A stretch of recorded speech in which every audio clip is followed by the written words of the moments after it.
Ariel Abeduto, técnico de la selección argentina. Hablemos de los inicios del proceso. Y arrancamos allá por el 2012, en uno de los congresos que se hizo en Buenos Aires. Tuvimos la oportunidad de exponer, de someterlo al debate del Congreso. A la hora de armar el proyecto, saber muy bien cuál era la visión institucional. Entonces, ahí comenzamos a desandar este camino que hoy nos pone a la víspera de un segundo mundial. Después de haber tenido, creo yo, un mundial más que aceptable en el 2015 y con una proyección y un trabajo ya de base que aspiramos a que nos permita ser protagonistas en el 2019. Contame sobre los objetivos del proyecto Todos Somos Selección Argentina. Todos Somos Selección tiene que ver con unas cuestiones más abarcativas y con una mirada mucho más amplia del deporte. En la situación que hoy se encuentra en otro deporte, creemos que la selección debe ser el disparador de las mejoras generales. Primero, recuperar la historia, a través de ver quiénes habían estado vinculados a Selección Argentina y ponerlos en valor. Entonces ahí pudimos, en algunos lugares, poder captar esos viejos saloneros que habían sido parte de la historia, que para nosotros eran figuras relevantes, proyectos de entrenador que veíamos que eran jóvenes, que tenían ideas modernas, ayornadas y que eran compatibles con lo que pensábamos, y en otros lugares el recurso humano que estaba dispuesto a colaborar. Y ese fue un poco el objetivo de la primera etapa, ¿no? Empezar a atender esa red que nos iba a permitir después ir desarrollando las distintas áreas. ¿Cuál es la segunda etapa? Seguir aportando calidad y que hoy la selección argentina debe convertirse en un producto que sea vendible y que a partir de ahí podamos desarrollar el deporte, masificarlo mucho más, pero masificarlo de un lugar de calidad y excelencia. Esas clínicas que hicieron por distintos puntos del país que les permitieron también ver las distintas realidades con las que convive cada asociación. Bueno, contame de esas clínicas. Era importante que nosotros como captadores también conozcamos cuál era la tasa de practicantes, el nivel de acceso que tenían en las distintas regiones y las problemáticas que muchas veces son en común. Así que bueno, esas clínicas fueron, primero para mí como entrenador, de un gran crecimiento porque me permitió conocer una Argentina que desconocía, conectarme con una cultura absolutamente diversa y súper rica. Aprovechar esos momentos para ver si encontrábamos dentro de esas distintas regiones alejadas, de por ahí de las grandes competencias, nuevos talentos. De hecho, han salido chicos de Puerto Deseado y de distintas regiones que nos permitió esa recorrida. Y era lindo observar cómo a partir de nuestra llegada se daba ese intercambio que generalmente genera el aprendizaje, ¿no? O cuando hay intercambio de ideas o de información. Creo que fue una primera etapa que nos permitió también después dar el segundo impulso y animar a los dirigentes a que asuman el riesgo de crear el centro de estudios, ¿no? Así que ahí se fue cerrando como ese círculo que nosotros pensábamos en un principio que era determinante a la hora de transformar el deporte, que era la formación de los formadores. A veces me pasaba volver de determinados lugares en colectivo, solo, un lunes a la mañana, en medio de un paisaje súper agresivo como es el de la Patagonia muchas veces, y preguntarme qué hacía ahí a esa hora, volviendo a casa, lejos de todo, y cuando podía reflexionar un poco más en el trayecto que me quedaba hasta llegar a destino, terminaba concluyendo que había valido la pena, no solo por la gente que había conocido, sino por lo que habíamos podido intercambiar, yo conocer y aprender, y también lo que podríamos acercar de conocimiento a esos lugares, que sea poco o mucho para esa realidad y ese momento era de suma importancia, ¿no? Me dijiste una frase, formación de formadores. Hasta ahora no había posibilidad de formarse. La formación era a partir de la práctica. Tenemos que entender que la responsabilidad que implica formar nos obliga como primer tarea a formarnos, porque si no terminamos deformando. No alcanza con solamente sentarse en un banco. Hay una responsabilidad que tiene que ver con lo social también y con la responsabilidad que tiene ese entrenador de que esa experiencia que ese niño va haciendo en su etapa formativa sea una experiencia emocional sana. Lo que tenemos que pensar es que nosotros tenemos que formar agentes de cambio social a la larga. Y la gran virtud de un entrenador formador a esas edades tiene que estar vinculado a eso.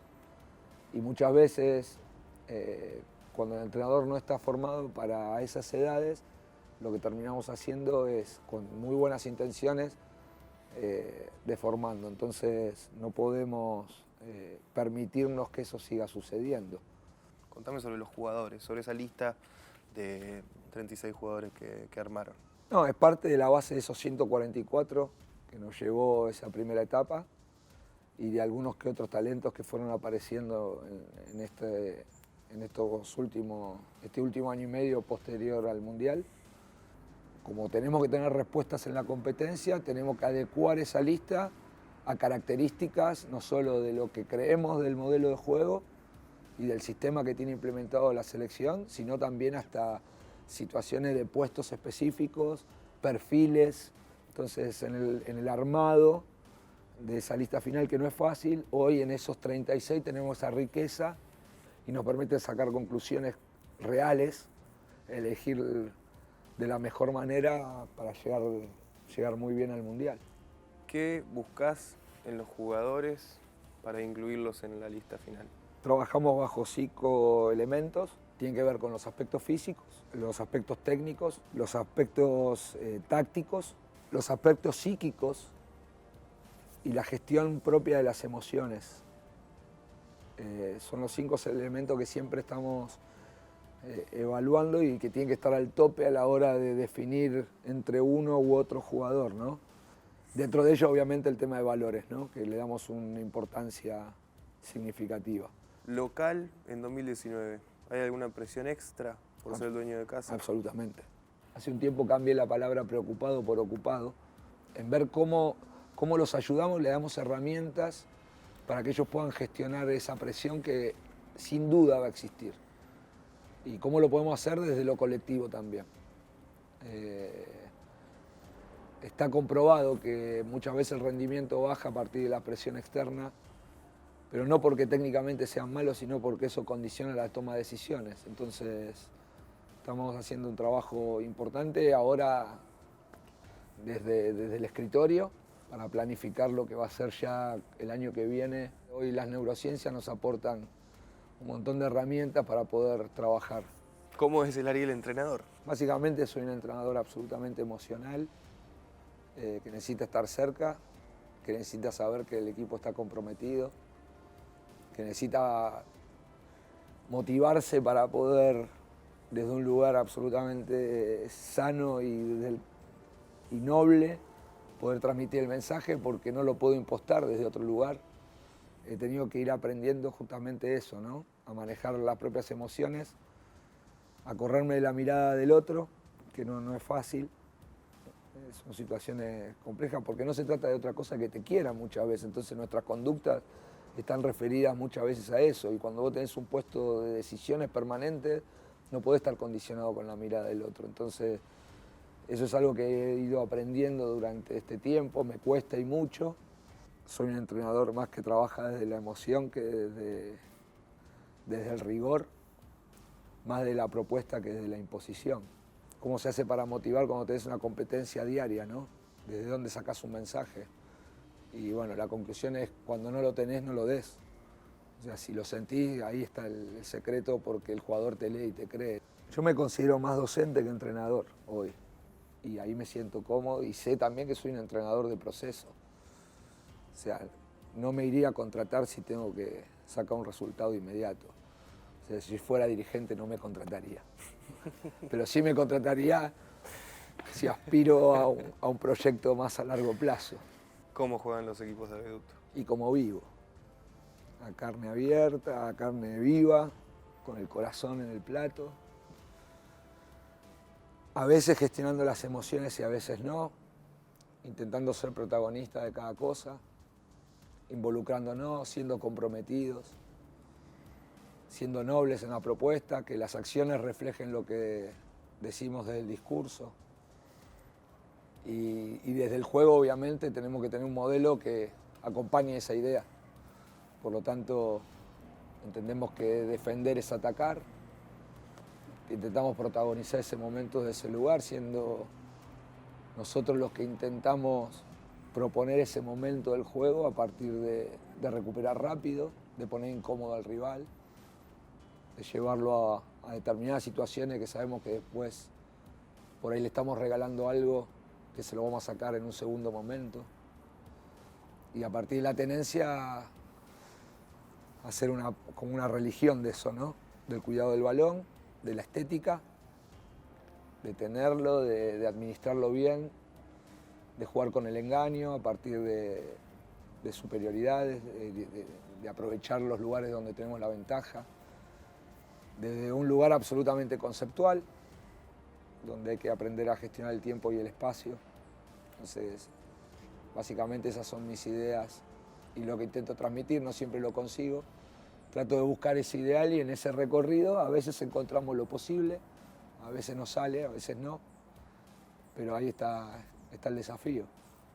¿Alguna vez un planteo de un jugador te dejó sin palabras? Muchas veces, y espero que me siga pasando, porque me hace volver a tierra y me da la posibilidad de poder seguir escuchando y aprendiendo y mejorando. Porque yo creo que las mejoras son colectivas, el entrenador no tiene toda la verdad. Entonces aspiro a que me siga sucediendo de poder quedarme sin respuestas, porque eso me obliga a seguir aprendiendo y encontrarlas con el jugador. Y te digo algo que me voy a guardar siempre, un jugador importantísimo, con mundiales encima. El primer episodio que tuvimos en los Juegos Mundiales me llamó aparte cuando todo terminó y un jugador que prácticamente no habla, pero que tiene un liderazgo desde el silencio. Y me emociona. Me dijo, lo único que te pido es que no los traiciones. Y bueno, el día de hoy no tengo respuesta, solo acción. ¿Qué darías por Argentina campeón en el Mundial 2019? No te voy a decir qué daría, te diría qué no entregaría. No entregaría los valores, no lo haría de cualquier forma. Sería absolutamente feliz si lo lográramos con estas formas. Creo que las formas sí importan y mucho, pero no sé si estaría dispuesto a dar más porque creo que estoy dando todo lo que puedo dar en este momento. Y ojalá que cuando el final llegue sienta que no hay nada más para dar.